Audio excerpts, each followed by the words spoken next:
Hey, this is Vu, and today I'm going to be talking about allowing yourself to be carried. And this is something that I see quite often talked about, is people get this idea that they only ever win their games when they actually carry their games. They never get carried themselves, and it can lead to quite a bit of raging because you feel like, my teammates aren't helping the way they should, and, I'm not able to win games unless, I'm doing amazing. And this is oftentimes because you don't have the right playstyle.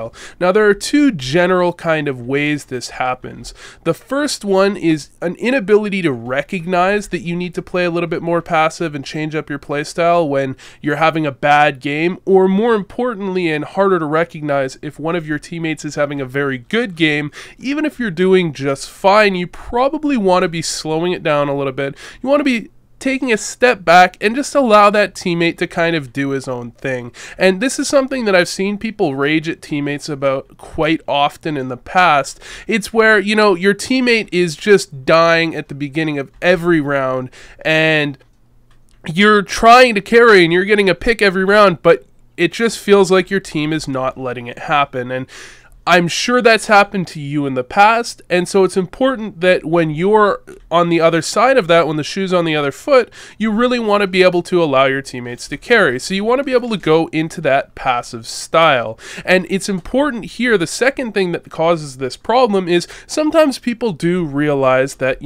my teammate's having a very good game, I should try and go a little bit more passive, but are one-dimensional players, and that's something that's going to come a lot with skill, with time, with improving overall, is becoming a more two-dimensional player or multi-dimensional player optimally, where you can go from a very aggressive style into a more passive style and do it very well. Because I've definitely seen people where they can recognize, look, this game isn't going my way, my teammate's doing very well, I need to take a step back and allow my teammates to carry this game.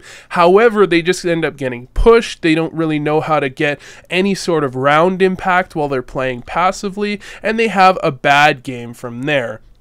Now, the reason I'm on Cache right now is actually because this is one of those maps where it's very hard to find an entry without going aggressive, without taking some risks. So if you're over here towards B, you have to make a peek around here.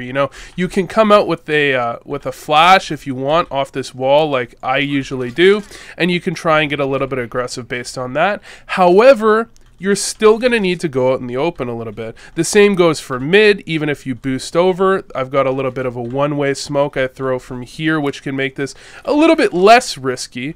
However, again, you need to be going out in the middle of the open. So Cache is one of these maps where it's going to be very hard for you to be a multi-dimensional player, where it's going to be very hard for you to play a game where you're going, you're not doing very well and you want to allow your teammate to carry. But you need to be able to find styles and strategies that allow that to happen. So for example, you might want to be throwing an early flash off this wall and just kind of waiting for an opponent to push in or something like that, and you want to be really able to vary up your play, potentially move away from a style where, for example, like I said, I like to toss a flash off the wall a little bit more consistently than that. Toss a flash off the wall and go aggressive.